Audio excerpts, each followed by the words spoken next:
토요새벽 기도에 오신 여러분들을 우리 주님의 이름으로 환영하고 축복합니다. 우리 함께 찬송가 94장 부르심으로 토요새벽 기도에 하나님 앞에 드리도록 하겠습니다. 94장 찬송입니다.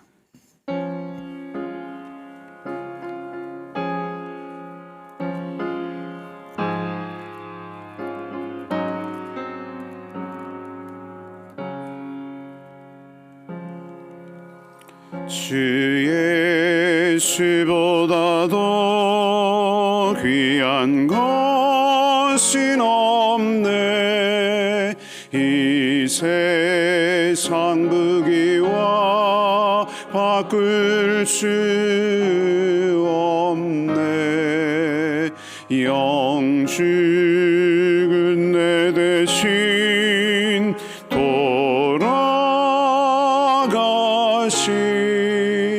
그 놀라운 사랑 잊지 못해.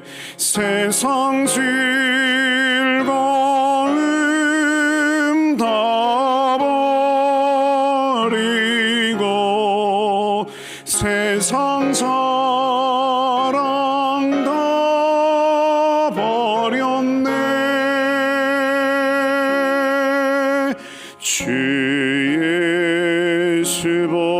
예수보다도 귀한 것은 없네. 예수밖에는 없네. 주 예수보다도 귀한 것은 없네. 이 세상 명예와 바꿀 수 없네. 이전에 즐기던 세상 일도 주 사랑하는 마음 뺏지 못해. 세상 즐거움 다 버리고 세상 사랑 다 버렸네. 주 예수보다도 귀한 것은 없네. 예수밖에는 없네. 주 예수보다도 귀한 것은 없네. 이 세상 행복과 바꿀 수 없네. 유혹과 핍박이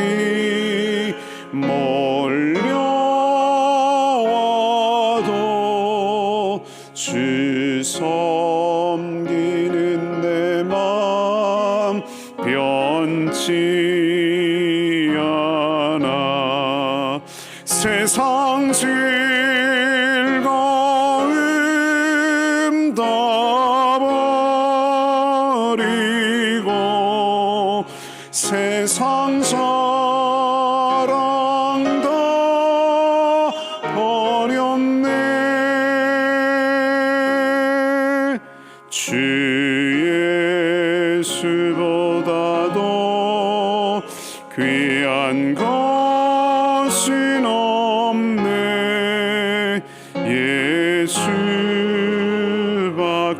예수밖에는 없네. 아멘. 아버지 하나님, 삶에서 주어지고 일어나는 것이 당연한 것 하나도 없음을 알지만 우리는 종종 은혜를 잊고 살아갑니다.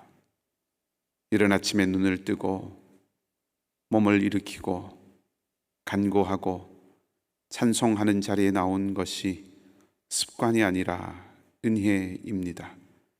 우리의 모든 영혼의 감각을 새롭게 하셔서 숨을 들이쉬고 내쉬는 모든 순간에 은혜와 감사가 흐르게 하시고 주님의 손길을 포착하며 살아가게 하여 주시옵소서. 이제 말씀을 읽고 함께 나눌 때 주님을 더욱 깊이 알아가게 하시고 소리내어 기도할 때에 우리의 간구가 하나님의 마음에 닿게 하시며 고요히 묵상할 때에 주의 마음을 품을 수 있게 인도하여 주시옵소서. 감사드리며 선하신 우리 주님 예수 그리스도의 이름으로 기도하옵나이다. 아멘. 하나님의 말씀 사도행전 8장 26절에서 40절까지 말씀입니다. 사도행전 8장 26절부터 40절까지의 말씀을 우리가 한 절씩 교독하도록 하겠습니다. 신약 성경 201쪽 어간에 있습니다. 제가 먼저 읽겠습니다. 주의 사자가 빌립에게 말하여 이르되 일어나서 남쪽으로 향하여 예루살렘에서 가사로 내려가는 길까지 가라 하니 그 길은 광야라. 일어나 가서 보니 에디오피아 사람 곧 에디오피아 여왕 간다게의 모든 국고를 맡은 관리인 네시가 예배하러 예루살렘에 왔다가 돌아가는데 수레를 타고 선지자 이사야의 글을 읽더라. 성령이 빌립더러 이르시되 이 수레로 가까이 나아가라 하시거늘 빌립이 달려가서 선지자 이사야의 글 읽는 것을 듣고 말하되 읽는 것을 깨닫느냐.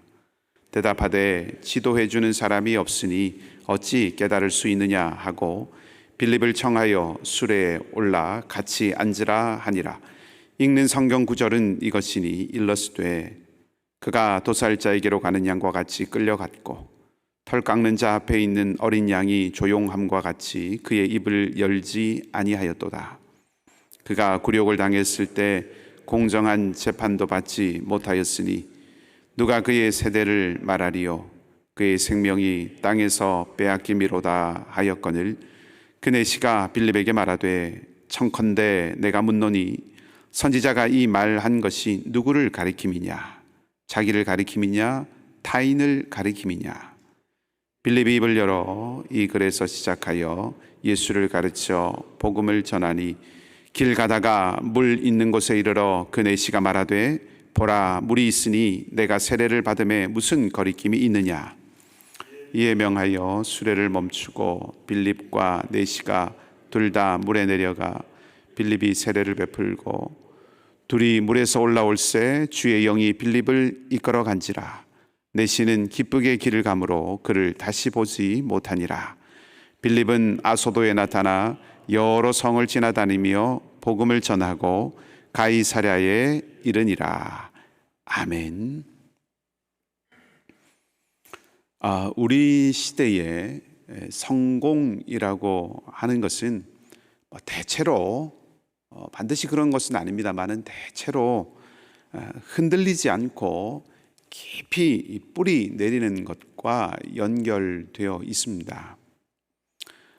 예를 들어서 경제적으로 큰 성공을 이루었다라고 그렇게 누군가 말해줄 수 있다면 그것은 커다란 어떤 집이나 혹은 우람한 빌딩과 같이 좀 움직이지 않는 자산, 그 부동산, 움직이지 않는 자산을 보유하는 것으로 그 성공이 드러나죠. 그러니까 움직이지 않는 자산을 가지고 있다는 것은 그곳에 항구적으로 머물 수 있고 깊이 뿌리 내려져 있다라고 하는 것입니다.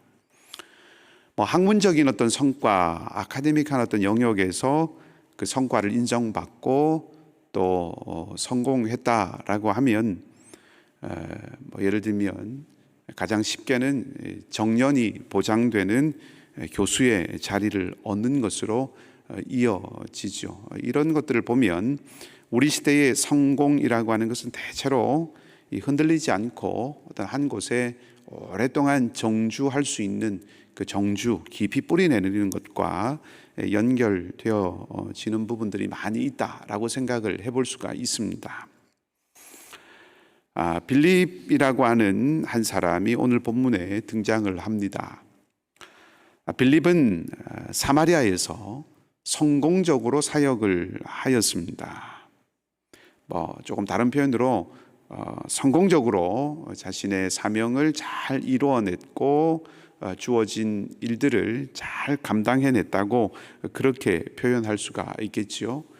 우리가 이미 묵상하고 또 이미 살펴보았던 바처럼 8장의 앞부분을 보면 많은 사람들이 빌립의 말과 표적을 듣고 또 보면서 한 마음으로 회심의 길로, 복음의 길로, 믿음의 길로 그렇게 돌아오게 되었고, 많은 믿는 자들이 생겨나게 되었고, 사마리아라고 하는 그 성에는 큰 기쁨이 있었습니다. 말하자면 빌립은 사마리아에서 성공한 것이죠. 사역자로서 성공한 것입니다. 이제 빌립은 그곳을 거점으로 삼아서 오래 머물면서 안정적으로 사역을 이어갈 수 있었을 것입니다. 우리 시대 성공이 대체로 흔들리지 않고 깊이 뿌리 내리는 것처럼 아마 이 시대의 성공도 흔들리지 않고 깊이 뿌리 내리는 것과 연결 지을 수 있을 것이기 때문에 그렇습니다. 자, 그런데 오늘 본문은 다르게 시작을 하지요. 사역에 성공하였고 이 사마리아에 많은 제자들을 두게 되었고 또 그 성에 큰 기쁨을 안겨주었던 성공한 사역자 빌립에게 성령은 그곳을 떠나라라고 말씀을 하신 것입니다. 성령은 사역에 성공적인 열매를 낸 빌립을 부르셔서 놀랍게도 그곳을 떠나게 하십니다. 떠남과 관련해서 우리가 생각을 해보고 이 본문을 살펴볼 때 사람들은 대체로 사마리아에서의 그 성공을 뒤로하고 미련 없이 그곳을 떠났다, 또 나아가서 미련 없이 광야로 그 척박한 곳으로 나갔다라고 하는 것을 칭송하고 싶은 마음이 들기 쉽습니다. 그래서 빌립의 어떤 탁월함이라고 할까요? 뛰어남이라고 할까요? 혹은 어떤 위대함이라고 할까요? 이것을 버림과 내려놓음이라고 하는 그런 측면에서 빌립을 아주 높이 살 수 있다 하는 것이죠. 그런데 가만히 생각을 해보면 또 오늘 본문이 말하는 것을 보면 환경이라고 하는 것은 그런 기준이 될 수 없다 하는 것을 우리가 알 수가 있습니다. 우리는 더 나은 환경으로 옮겨갈 수도 있고요. 그리고 더 척박한 환경으로 옮겨갈 수도 있습니다. 아브라함도 그러했고 이삭도 마찬가지였고 야곱도 그리했습니다. 더 나은 곳을 찾아서 옮겨갔습니다. 더 나은 환경을 찾아서 옮겨갔습니다. 성경은 놀랍게도 그것에 대해서 결코 문제 삼지 않습니다. 하나님이 함께 하시는데 더 척박한 광야로 더 어려운 곳으로 가야지 더 나은 환경을 찾으러 갔다라고 아브라함이나 이삭이나 야곱을 비판하지 않습니다. 결코 그것을 문제 삼지 않습니다. 왜 그렇습니까? 환경이라고 하는 것이 궁극적으로 중요한 것이 아니기 때문입니다. 성경의 기준은 하나님, 성령입니다. 하나님께서 이끄셨는가 그렇지 않는가라고 하는 것이 문제입니다. 그것이 중요한 것이라는 것이죠. 빌립이 존경받을 점이라고 하는 것은 사마리아의 성공을 내려놓고 광야로 나간 것에 있지 않습니다. 빌립의 탁월함이라고 하는 것은 성령께 순종한 떠남에 있다 하는 것입니다. 성령이 부르신다고 하면 누구나 떠날 수 있다고 생각하지만 성령이 부르신다고 해서 누구나 갈 수 있다고 쉽게 말하기는 사실은 어렵습니다. 많은 사람들이 하나님 말씀에, 성령의 음성에 기쁨으로 따라 나서지 못합니다. 룻의 아내가 뒤를 돌아보고 소금 기둥이 된 것을 우리는 쉽게 참 너무나도 어리석었다라고 그렇게 말하기가 쉽지만, 그렇게 말할 수 있지만 사실 많은 사람들이 뒤돌아봅니다. 머뭇거립니다. 광야 길로 가라고 하는 그 성령의 부르심 앞에서 흔들리고 갈등하지 않기가 생각보다 어렵다 하는 말씀을 드리는 것입니다. 그래서 성경은 순종을 아주 위대한 가치라고 말하고 있는 것입니다. 쉽지 않은 문제라고 하는 것이죠. 아무튼 빌립은 순종했습니다. 성령께 순종하고 사마리아를 떠났습니다. 이 빌립의 순종으로 복음은 새로운 세계로 확산이 되고 있습니다. 사마리아를 떠난 빌립이 어디로 갔습니까?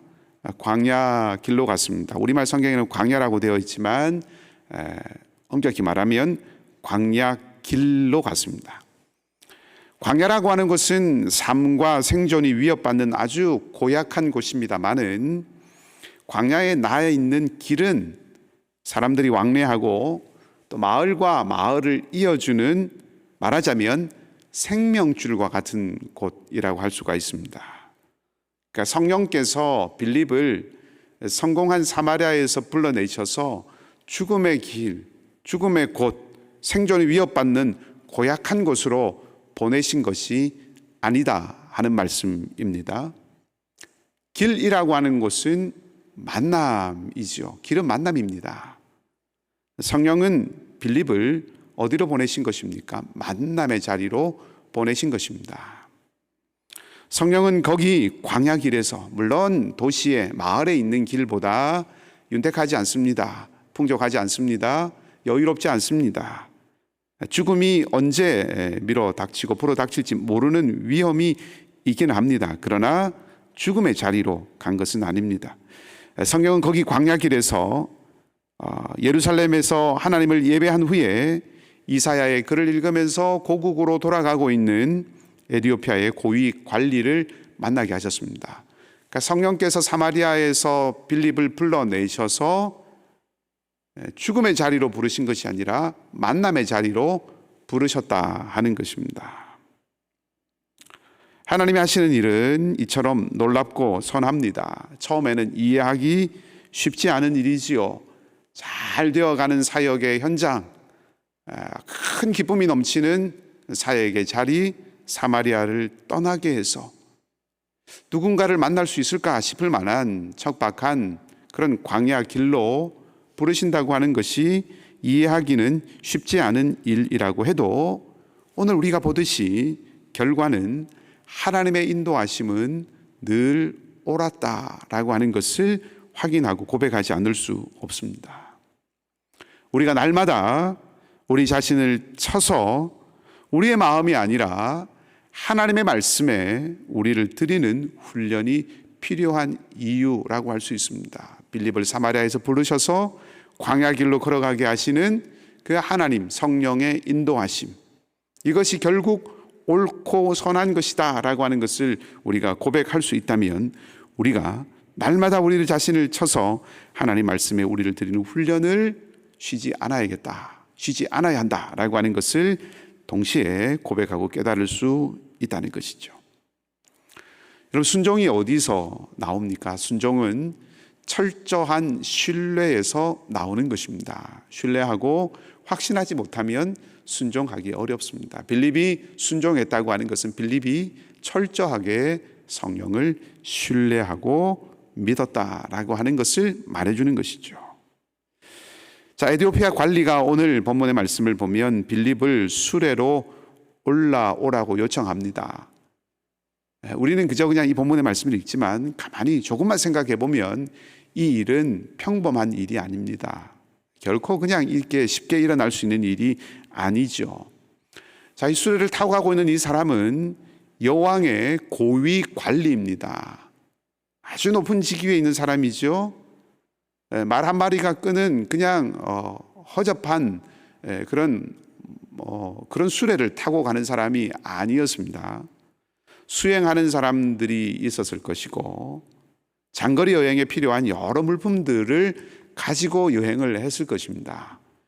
어떤 학자의 연구에 의하면 이 에티오피아 내시가 예루살렘에 올라와서 하나님을 예배하고 다시 고국으로 돌아가기까지 적어도 수개월 이상이 걸렸을 것이다 라고 그렇게 연구하고 결과를 내놓은 그런 기록도 있습니다. 여행에 필요한 여러 물품들, 함께 수행할 사람들, 고위 관리이기 때문에 분명히 그를 보호하고 지키는 사람들이 있었을 것입니다. 주변에 경계가 심했겠죠. 수백은 아니지만 여럿이 함께 하는 그런 길이었을 것입니다. 아무나 쉽게 그 관리에게 접근할 수 있는 것도 아니죠. 아무나 쉽게 관리가 수레에 누군가를 태울 수 있는 것도 아닙니다. 자, 그런데 빌립은 쉽게 그 수레에 오릅니다. 물론 궁극적으로는 성령께서 하신 일이라고 우리가 고백을 할 수밖에 없지만 본문의 장면을 좀 살펴보면 성령을 철저하게 신뢰하는 확신의 사람 빌립도 우리가 짐작해서 살펴볼 수가 있습니다. 아까 말씀드린 것처럼 이해하기 쉽지 않은 부르심이지만 분명히 하나님이, 선하신 하나님이 부르시고 인도하시는 손길이 있다고 하는 것을 빌립이 신뢰했다는 겁니다. 그렇기 때문에 순종했다는 거죠. 자, 그걸 우리가 어떻게 짐작할 수 있는가? 빌립이 이 관리에게 질문을 던졌습니다. 읽고 있는 것을 이해하느냐? 우리 필재 목사님이 이 부분을 가지고 이미 2주 전에 말씀을 하셨기 때문에 조금 다른 측면에서 이 부분을 살펴보겠습니다. 관리에게 읽고 있는 것을 이해하느냐라고 물었죠. 놀랍게도 수레에 타고 있는 그 관리는 빌립에게 자기가 이해하고 있지 못하다라고 하는 것을 밝히면서 빌립에게 수레에 타라고 요청을 합니다. 자, 이 장면입니다. 에티오피아의 관리가 빌립이 누구인지 신분을 확인하지도 않고 또 시큐리티 체크를 하지도 않고 빌립에게 수레에 오르라고 너무 쉽게 요청을 합니다. 아주 가끔씩 그런 성공 이야기, 석세스 스토리를 듣죠. 어떤 한 젊은이가 아무도 가진 것이 없었는데 어떤 큰 투자자의 마음을 움직여서 투자를 받아서 성공을 했다고 하는 그런 얘기들을 듣습니다. 투자자가 그 젊은이의 어떤 확신, 열정 이런 것들을 포착하고 그것을 보고 투자를 하고 도움을 주는 거죠. 투자자의 그 눈이 그 사람을 알아본 거죠. 비슷한 경험들을 우리도 살아가면서 합니다. 근거를 설명하기는 좀 쉽지는 않지만 강한 확신을 느끼게 되는, 하나님의 강력한 부르심을 느끼게 되는 어떤 그런 경우들이 있다 하는 것이죠. 그렇게 미루어 생각해 보면 물론 궁극적으로는 성령께서 이 에티오피아의 관리의 마음을 만지시고 그리고 빌립을 순적하게 인도하신 것이지만 아직 세례도 모르고 성령도 모르는 이 관리가 무엇을 보고 빌립을 수레에 태웠겠습니까? 빌립의 모습에, 빌립의 얼굴에 드러나고 있는 확신, 성령의 인도하심을 확신하는 그 빌립의 모습을 보고 마음속에 또 마음이 열리고 눈이 열린 것이라고 생각해 볼 수 있습니다. 만약 우리가 빌립이 수레에 탔다라고 하는 이 장면을 두고 빌립의 마음에 얼마나 성령을 신뢰하고 확신하고 있었는가라고 하는 것을 짐작해 볼 수 있다는 거죠. 마음에 있는 것이 얼굴에 드러납니다. 확신은 내면에만 머물지 않습니다. 확신은 내면에만 있지 않고 몸의 언어로 반드시 드러나게 되어 있습니다. 의심도 마찬가지죠. 신뢰는 반드시 몸의 언어로 드러납니다. 말과 표정과 몸짓 언어에서 우리는 그 사람의 내면을 읽어낼 수 있습니다. 빌립이 내면에 무엇을 가지고 있는가라고 하는 것을 짐작할 수 있다는 거죠. 말과 표정과 몸짓 언어에서 내면을 읽어낼 수 있다면 내면에 무엇을 쌓는가라고 하는 것이 얼마나 중요한가라고 하는 것을 생각해 볼 수가 있습니다. 중심에 무엇을 두고 우리의 중심에 누구를 둘 것인가라고 하는 것이 우리 자신의 오늘의 모습을 결정한다 하는 것입니다. 자, 이제까지의 사도행전에 나타난 많은 일들과 오늘 본문의 이야기에 사실은 가장 큰 하나의 현저한 차이점이 있습니다. 지금까지 사도행전 이야기들을 보면 사도행전에서는 많은 사람들, 무리에 대한 이야기들을 계속 해왔습니다. 예루살렘 교회가 베드로의 설교로, 사도들의 설교로 5,000명씩 3,000명씩 회심하고 돌아옵니다. 호닥한 제사장의 무리가 돌아왔습니다. 사마리아에서도 많은 사람들이 회심을 했다고 전해줍니다. 오늘 본문의 이야기 앞에는 전부 공동체, 무리, 다수, 많은 사람들의 이야기 있습니다. 근데 오늘 사건은 처음으로 무리가 아니라 개인에 대한 이야기가 시작이 됩니다. 성령께서 빌립을 부르신 것이 한 사람을 위한 일이었다고 하는 것을 말해줍니다. 오늘 에티오피아 사람 한 사람의 이야기가 이어지고 난 이후에, 이 이야기가 끝나고 난 이후에 살펴보면 그 다음부터 계속 특정한 한 사람에 대한 이야기들이 사도행전에서 계속해서 이어지는 것을 볼 수 있습니다. 성령께서 많은 사람들을 향하여서 일하시기도 하지만 동시에 한 사람을 위하여서도 강력하게 일하신다 하는 것입니다. 복음이 강력하게 역사하고 놀랍도록 확산되어져 가는 이 사도행전 이야기에서 한 사람 의식을 잃지 않게 만들어 준다 하는 것이죠. 많은 무리가 돌아오는 일들, 그 엄청난 일들, 그런 많은 놀라운 사역들 앞에서 한 사람을 잃어버리기가 쉽습니다. 그래서 그런 의미에서 이 에티오피아의 관리 한 사람을 위해서 빌립을 사마리아에서 먼 길을 불러내셨다고 하는 것은 우리에게 한 사람 의식이 얼마나 중요한가라고 하는 것을 깨닫고 잊지 않게 해준다 하는 것이죠. 한 사람 의식은 영적인 민감함을 요구하는 것입니다. 빌립은 성령의 음성에 예민한 귀를 갖고 있었습니다. 그래서 사마리아에서 불러내시는 성령의 음성에 순종한 것이죠. 빌립은 또한 사람들의 한숨과 탄식을 들을 수 있는 귀와 그들의 필요에 민감한 마음을 갖고 있었습니다. 틀림없습니다. 빌립이 에티오피아의 관리가 성경을 읽는 것을 들으면서 그것을 이해하느냐라고 물었습니다. 그저 물은 것이 아니겠죠. 저는 그렇게 생각하지 않습니다.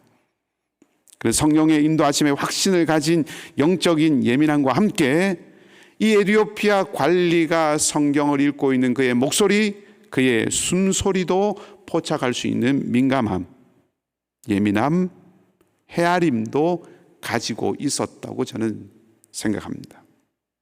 하나님과 사람 모두에게, 하나님과 세상 모두에게 영적인 민감함을 가진 사람이 바로 빌립이었고, 그러하였기 때문에 하나님은 이 영적 민감함을 가진 빌립이기에 광야로 부르고 그곳으로 보내신 것입니다.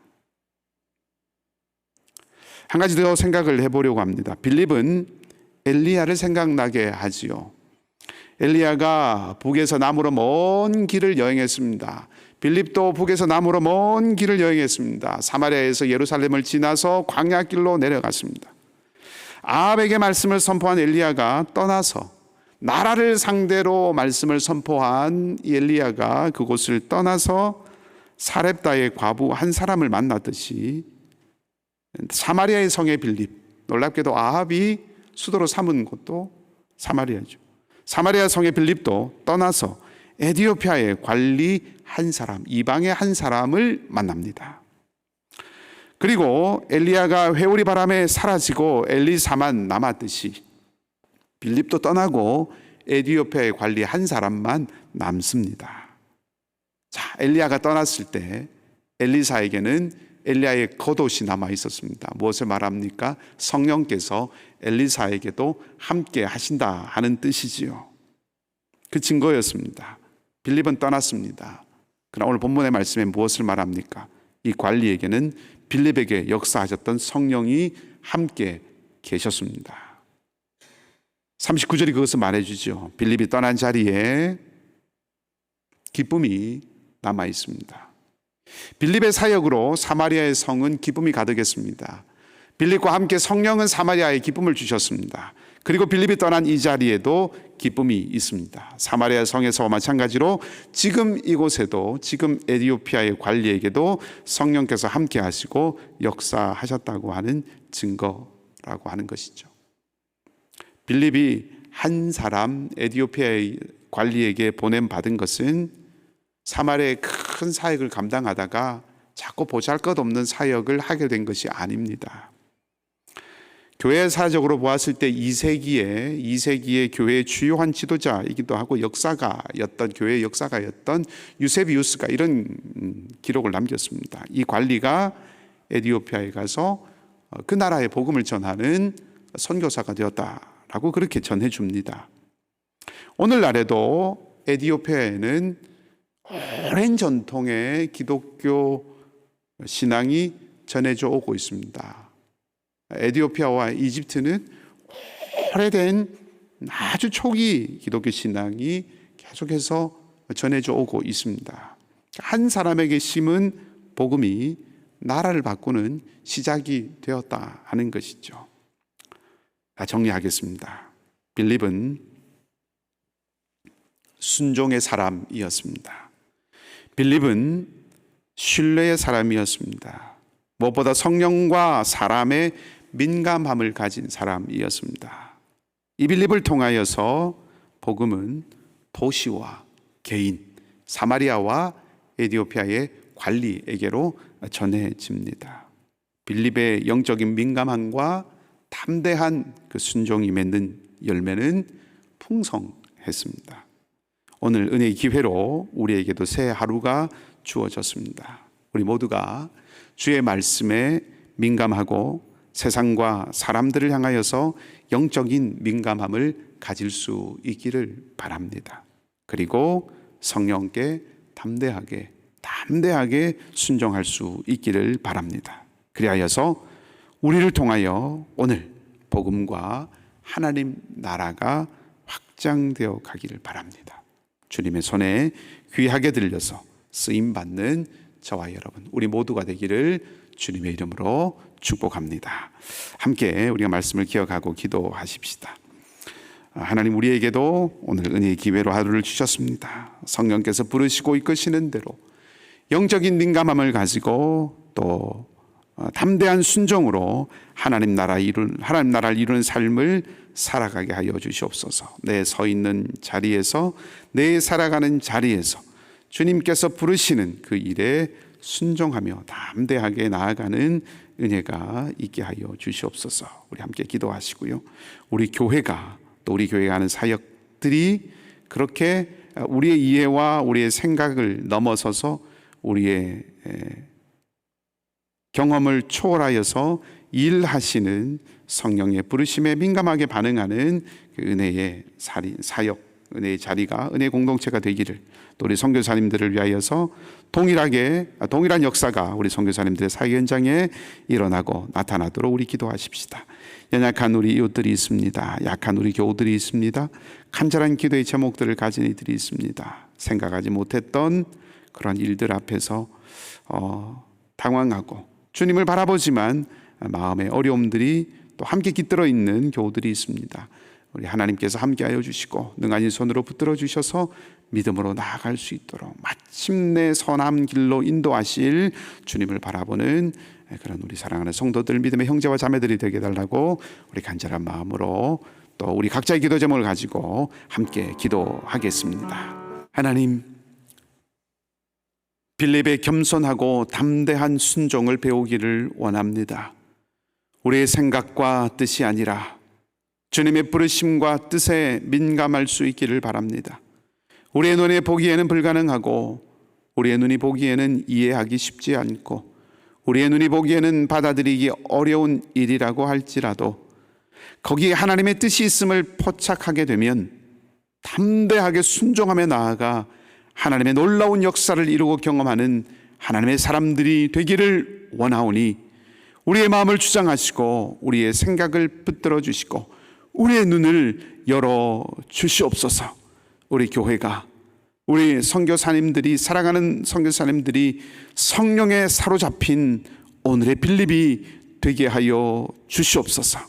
주님, 연약한 우리 성도들이 있습니다.